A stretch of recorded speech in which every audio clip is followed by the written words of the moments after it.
بسم اللہ الرحمن الرحیم۔ السلام علیکم ناظرین، مجلس تحفظ ناموس رسالت و تحفظ ناموس صحابہ کرام کے پلیٹ فارم کے زیر اہتمام جامعہ مسجد ضیاء الاسلام ورکشاپ سٹاپ والٹن میں ایک تاجدار صداقت کانفرنس کا انعقاد کیا گیا، جس میں تمام مکاتب فکر، جس میں دیوبندی، سنی اور اہل حدیث میں دیگر مکاتب فکر کے علماء کرام نے بڑی تعداد میں شرکت کی، جس میں انہوں نے صحابہ کرام کی ناموس اور حضرت محمد صلی اللہ علیہ وسلم کی ناموس پر اپنے خیالات کا اظہار کیا۔ تو ناظرین، علماء کرام نے کن تبادلہ خیال کا اظہار کیا اور کن باتوں پر زور دیا، آج کی ویڈیو میں ہم نے اس پر بات کرنی ہے۔ تو وقت ضائع کیے بغیر ان علماء کرام کے جو خطبات ہیں، جو کہ اس میں انہوں نے جو ہے وہ عوام کے سامنے پیش کیے ہیں اور اپنے خیالات کا اظہار کیا ہے، تو وہ دیکھتے ہیں۔ اور اس سے پہلے اگر آپ نے ہمارا چینل سبسکرائب نہیں کیا تو چینل سبسکرائب کر لیں اور اس ویڈیو کو شیئر بھی کریں۔ تیرے محبوب پہ قربان رہے، آمین، سب کا آمین۔ الہی جسم جب تک کہ میرے جان رہے، تجھ پہ صدقے تیرے محبوب پہ قربان رہے۔ کچھ رہے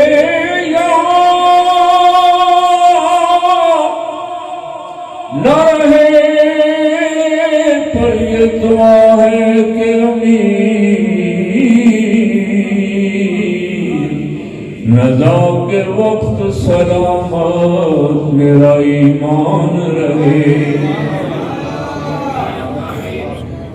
ہم تو سلام اس کا عشق تو یہاں ہی ہے۔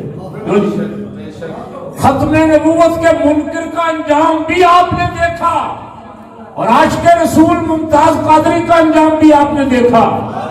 ختم نبوت میں پہرا دینے والے باب خادم کا انجام بھی آپ نے دیکھا۔ فیصلے تو یہاں ہی ہو گئے۔ دنیا کو میرے رب نے اپنی نشانیاں دکھا دی کہ دیکھو یہ ختم نبوت کے پہرے دار تھے۔ دنیا میں بھی اللہ نے عزت سے سرفراز کر دیا اور جو ختم نبوت کا دشمن تھا، اللہ نے یہاں ہی دنیا کو دکھا دیا کہ ہم نے اسے ذلیل اور رسوا کر دیا۔ اس لیے آئیے آج کی تاجدار علیہ وسلم پہ 17 نمازوں کی امامت کروائی۔ سبحان اللہ۔ آپ کی موجودگی میں آپ کے حکم سے لوگوں نے چاہا کہ کسی اور کو بھی آگے کرے، فرمایا نہیں، میرے مصلی کا اگر وارث میری زندگی میں بن سکتے ہیں تو وہ صدیق کے علاوہ کوئی دوسرا نہیں۔ آپ کو یہ شرف اور مقام بھی ملا کہ اس پوری امت میں نبوت کا بوجھ کوئی دوسرا شخص نہیں اٹھا سکتا۔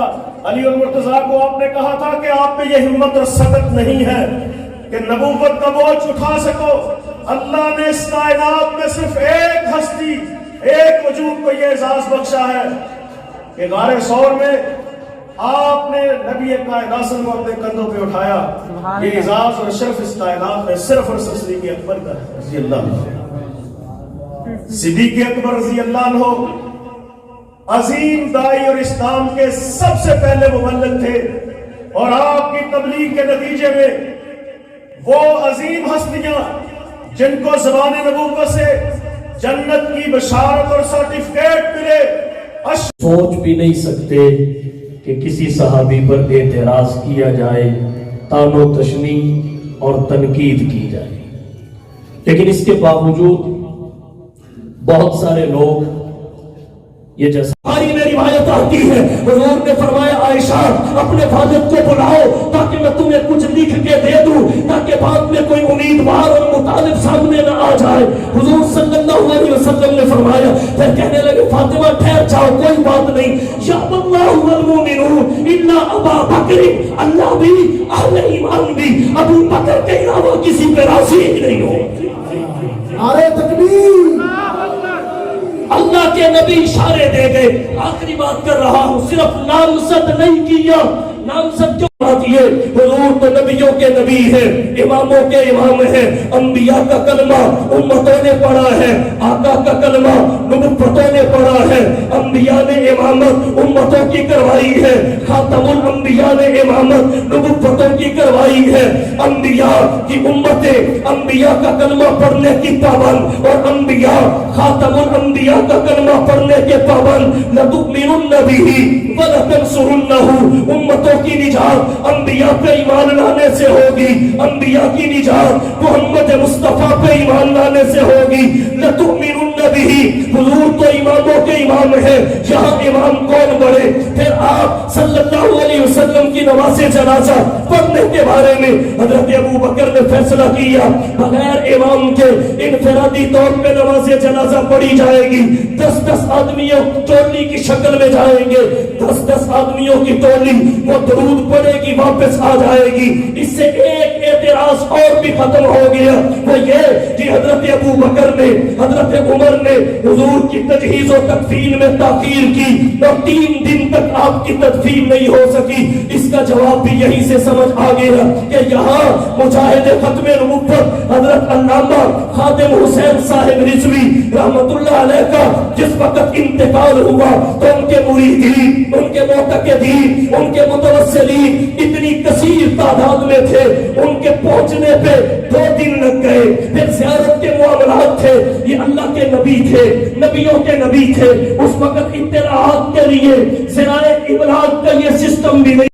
किबरिया फखरुल अंबिया सय्यदुल वरा शम्सुल ज़ुहा बदरुद दुजा रहबरो रहनुमा ला युमकिनुस सना मकीन गुंबद खज़रा बलगल उला कशफत दुजा सल्लल्लाहु अलैहि वसल्लम से सुना है अल अइम्मतु मिन कुरैश, अइम्मा कुरैश से होंगे। बस ये बात कहने की देर थी। अंसार खिलाफत के मुतालबा से दस्तबरदार हो गए। शेखुल कबीला हजरत साद बिन उबादा रजी अल्लाह ताला अन्हु दस्तबरदार हो गए। खिलाफत अंसार से निकलकर मुहाजिरीन में आई। जब मुहाजिरीन में आ गई, अब खलीफा किसे मुंतखब किया जाए? उमर के लिहाज से अबू बकर बड़े, फज़ाइल के लिहाज से अबू बकर बड़े, नबी की सोहबत और माइयत और रिफाकत के लिहाज से अबू बकर बड़े। तो हजरत उमर बिन खत्ताब ने हजरत अबू बकर के हाथ पे हाथ रख दिया, जनाब अबू उबैदा बिन जर्राह ने हाथ पे हाथ रख दिया, उस्मान बिन अफ़्फ़ान ने हाथ पे हाथ रख दिया।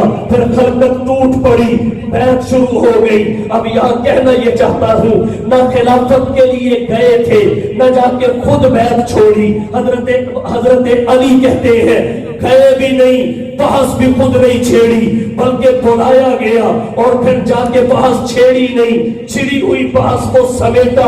फिर अगली बात यह है, हजरत अबू बकर ने ख्वाहिश का भी इजहार नहीं किया कि बैत खिलाफत मेरे हाथ पे की जाए।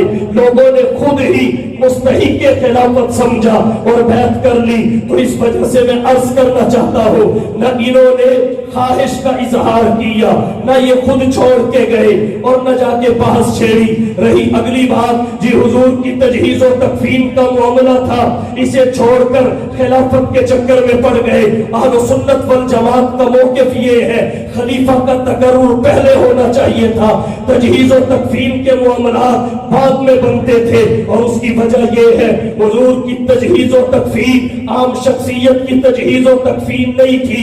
बहुत सारे मौके पे इख्तिलाफ़े राय का इम्कान था, इख्तिलाफ़े राय हुई भी। यहाँ एक शख्सियत ऐसी होनी चाहिए थी जो खलीफा की हैसियत से, हाकिम की हैसियत से किसी एक राय को फैसले का दर्जा दे सके। मसलन जब सहाबाए किराम में सबसे पहला इख्तिलाफ ये हुआ कि हुजूर की तदफीन किस जगह की जाए, एक राय ये थी मक्का में आपकी विलादत हुई, मक्का में तदफीन हो।